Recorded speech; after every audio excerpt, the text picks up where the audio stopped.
On this episode of Black Girl Gone, I tell the story of 13-year-old Naziah Harris, who went missing January 9th, 2024 in Detroit, Michigan. The day she was last seen, Naziah got off her school bus at her normal stop, but she never made it home. At first, her disappearance wasn't taken seriously, dismissed as just another runaway case. But as time passed, troubling details began to surface, revealing a far more sinister story, more disturbing than anyone could have imagined. This is the story of a young girl who was failed by the very people meant to protect her, and the fight for justice in her name. This is Naziah's story. Every day, young girls wake up with the hope of a future filled with dreams, laughter, and opportunities. Yet, too many of them, especially young Black girls, find themselves navigating a world that too often dismisses their safety, their worth, and their humanity. In a society where their voices are too often ignored, where their safety can be compromised without a second thought, protecting them becomes a responsibility that we all must share. This story is not just about one child.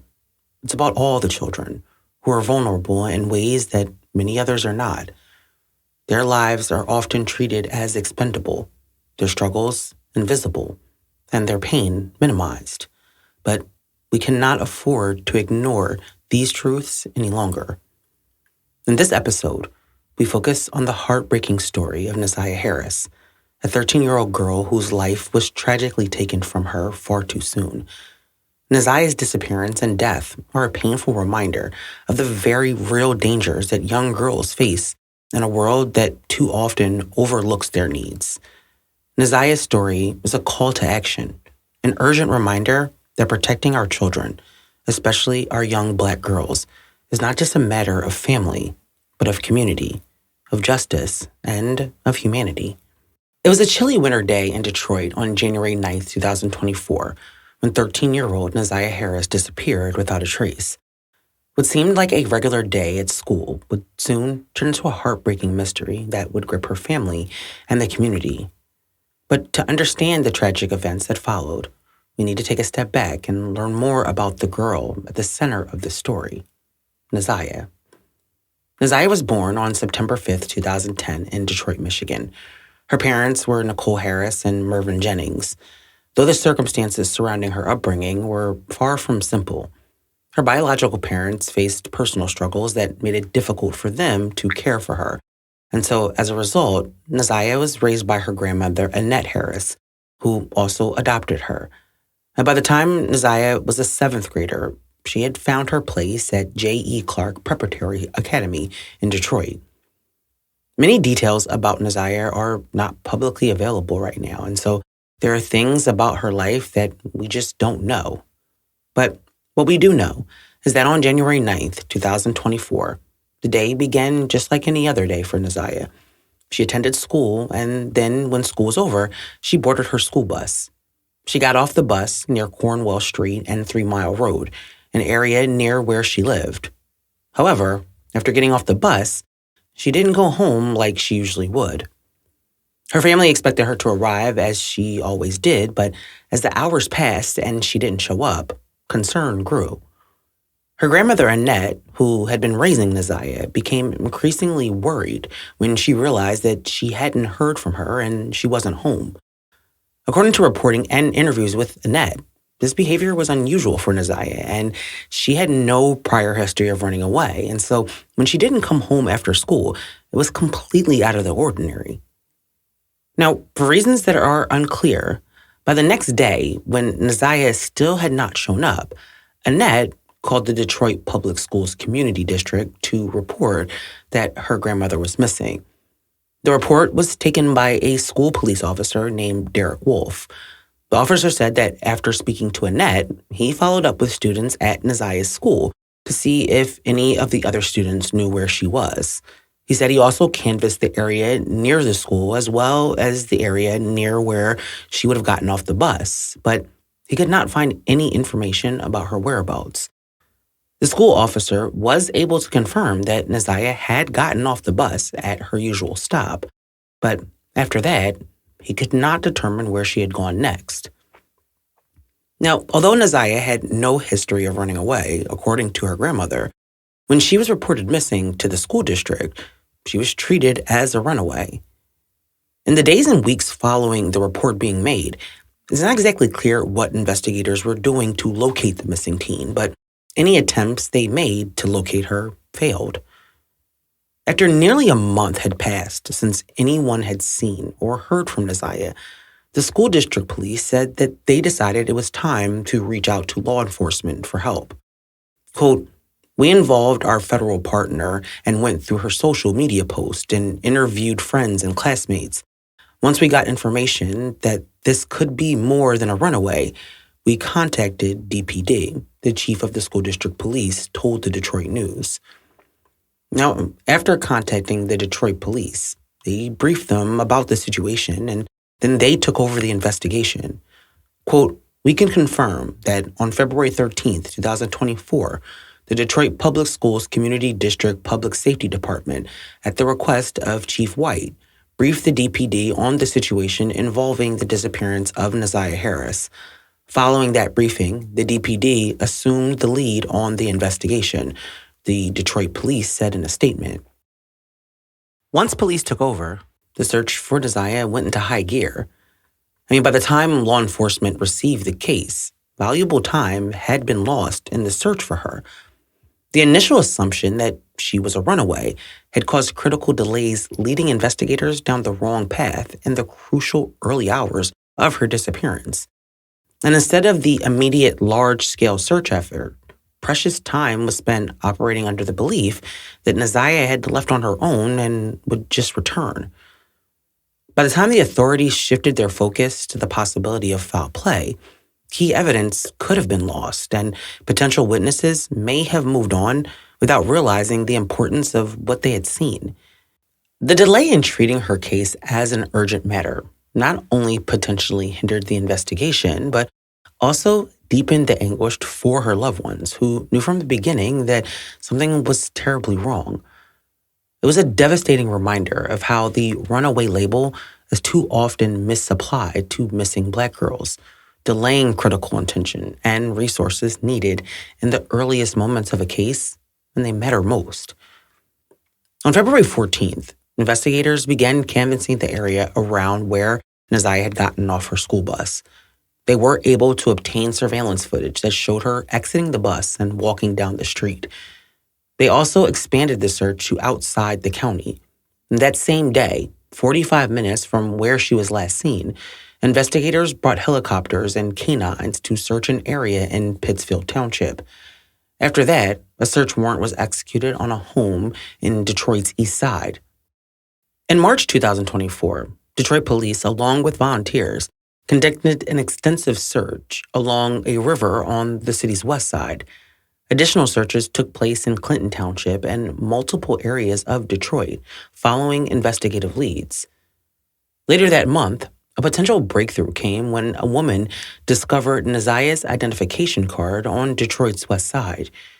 She reported the findings to police, offering investigators a possible lead. But despite these efforts and months of searching, Naziah remained missing. While police and volunteers searched the area for Naziah, the case of the missing girl began to spread throughout Detroit, capturing the attention of the community. As the days turned into weeks without answers, rumors about what could have happened to her began to swirl. People speculated about everything from runaway scenarios to possible abductions, and each theory added to the mounting confusion and fear. The lack of clear answers only fueled the uncertainty, and local media outlets began covering the case extensively, shining a spotlight on the city's missing girl. In the absence of concrete information, the community's imagination ran wild, with some fearing the worst while others hoped for her safe return. Yet, amid the rumors, people in Naziah's family held on to a grim reality. They knew that the truth was far more complicated, and the search for answers was just beginning. Now, it was no secret that Naziah's young life was complicated. She was being raised by her grandmother who had adopted her, and there's no information about her relationship with her mother. And from what I could gather, her father was around, but not much. He was also sick and had been for a while. But as police began to look at the people closest to Naziah, they uncovered disturbing details about the things happening to her behind closed doors.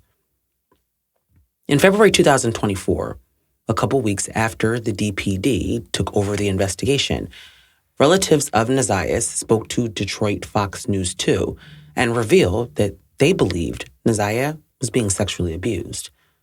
According to the article published on February 24th, 2024, two of her family members who wanted to remain anonymous at that time said that in February 2022, they had been told that Naziah was being abused and that they had contacted CPS to report it.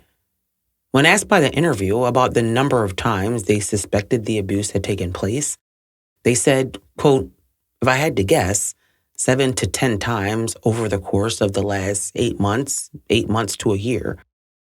The allegations and the report to CPS had caused issues with the family, and the two women who had made the report were now estranged from the rest. The reporter asked one of the women if they thought that foul play was involved, and they said, quote, "I think there's something going on. There's so many different scenarios because there's so much dysfunction from multiple members in the family." Once the public learned about the CPS reports, suspicions surrounding members of Naziah's family began to intensify. The fact that she had been missing for a month before law enforcement got involved troubled many, but when it was revealed that there had been concerns about potential abuse and prior reports that had been made to CPS, the frustration quickly turned to anger. The community's sense of injustice grew, and people began to question whether members of Naziah's family were withholding information. The lack of transparency surrounding this situation fueled speculation, and trust in those closest to her began to erode, with many wondering if they knew more than they were letting on. As the pressure mounted, questions surrounding Naziah's family only deepened. The investigation had taken a darker turn, and it seemed like the more they uncovered, the more unsettling the truth became. Was there something being hidden, or were there answers lying in a different direction altogether? In the search for Naziah, every lead seemed to open up a new mystery, and soon, a chilling discovery would bring everything into question. On January 9th, 2024, 13-year-old Naziah Harris vanished after getting off her school bus in Detroit, Michigan. As investigators delved deeper into the case, they soon uncovered a series of disturbing details that raised even more questions about her disappearance. In the months following Naziah's disappearance, detectives worked tirelessly, combing through Detroit and the surrounding areas, following leads and searching for any sign of the missing girl.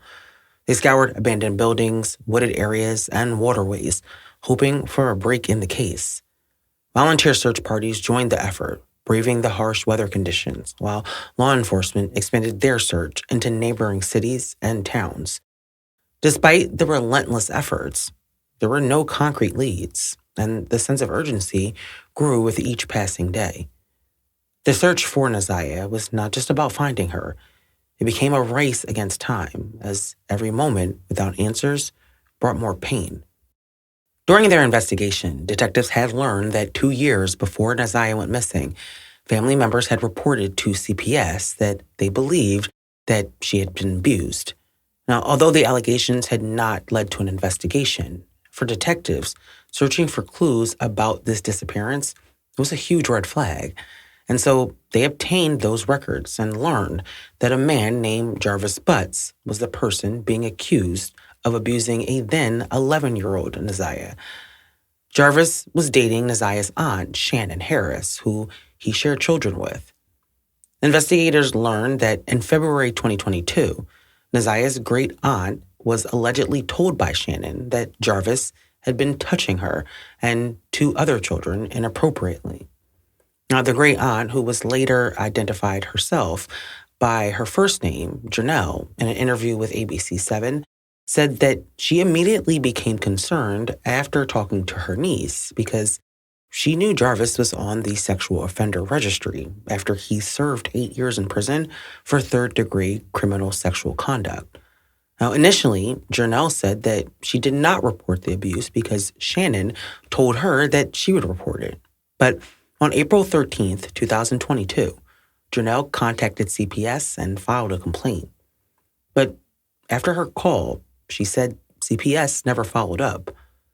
Another family member also made a report to CPS 2 months after Janelle's, and according to reporting, CPS conducted interviews but determined that there was a low risk. For police, however, the allegations against Jarvis shifted their focus to him, and they began taking a closer look at his relationship with Naziah. On February 15th, 2024, Jarvis Butts was brought in by police for questioning. And during his interview, Jarvis tells police that he had been dealing with a legal issue on the day Naziah went missing.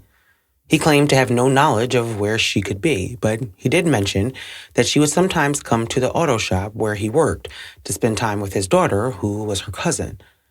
But despite Jarvis's denial, police began to suspect that he may be involved in what happened to Naziah. As the search for her continued, behind the scenes, law enforcement began to focus their attention on Jarvis Butts. Now, while he claimed to have no knowledge of what happened to Naziah, the accusations made by two family members regarding his inappropriate behavior towards her, along with the fact that he was listed on the sex offender registry, raised serious questions. This, combined with the emerging evidence, was enough to place him at the top of the suspect list. Once detectives began to focus in on Jarvis, they began to uncover disturbing evidence about his relationship with Naziah, and they quickly learned that there was something disturbing going on.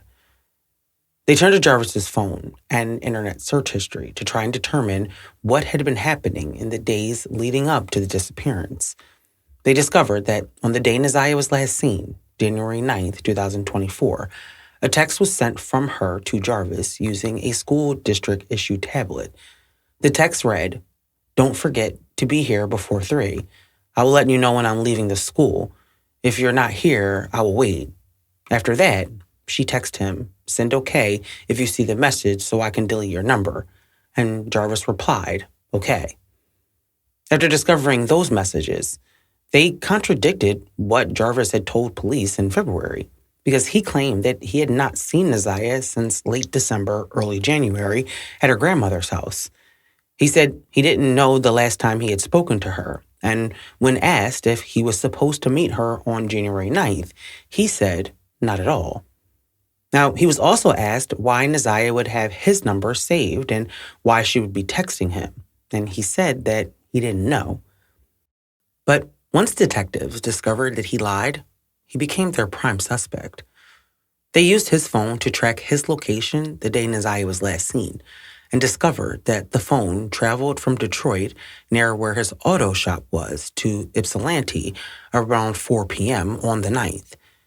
After speaking to Jarvis's sister, she told them that she saw her brother with a little girl at his shop on the 9th. She said she asked him who the girl was, and he told her that it was his girlfriend's niece. It wasn't until after she went missing that she realized the girl was Naziah. In Ypsilanti, another witness, a woman, told detectives that Jarvis and his business partner, Cordell, who was the father of her child, came there to work on her mother's car. The witness told police that Jarvis introduced Naziah as his niece, and she said that she didn't speak much, but she didn't see anything unusual going on. After leaving Ypsilanti, the phone traveled back to Detroit to the auto shop, and then that evening, Jarvis checked into the Park Crest Motel. The next day, he checked out at around 12:30 p.m., and his phone then traveled to the River Rouge area of Detroit. Investigators began searching the area where Jarvis had traveled, and when they searched the area near 7 Mile and Berg Road, they made a shocking discovery. In a wooded area, they found several pieces of clothing that matched the clothing Naziah had last been seen wearing. The items included a pair of red and black and white Nike sneakers, a pink jumpsuit, a hoodie, some gloves, and a dirty towel. The evidence was collected, and DNA was taken from the items found at the scene.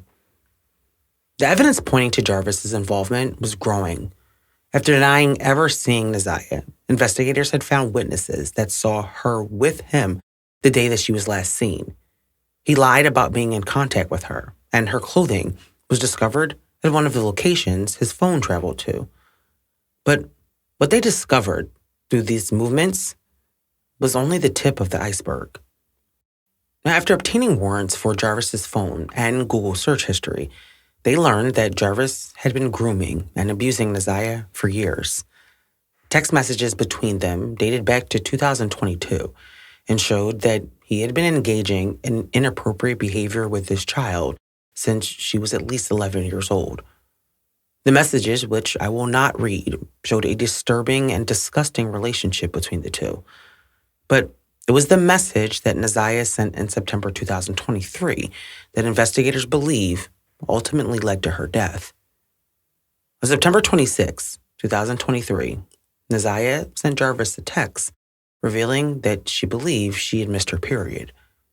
In a series of text messages exchanged between Naziah and Jarvis, Naziah expressed an uncertainty and fear, telling Jarvis, quote, "I'm scared. I don't know what to do. I have to go to the doctor's tomorrow." In response, Jarvis said that he thought that she had taken a pregnancy test and it was negative, but Naziah said that she needed another one and had no money to buy it herself. She pleaded with Jarvis to get one for her. Growing increasingly desperate, she sent multiple messages urging him to help.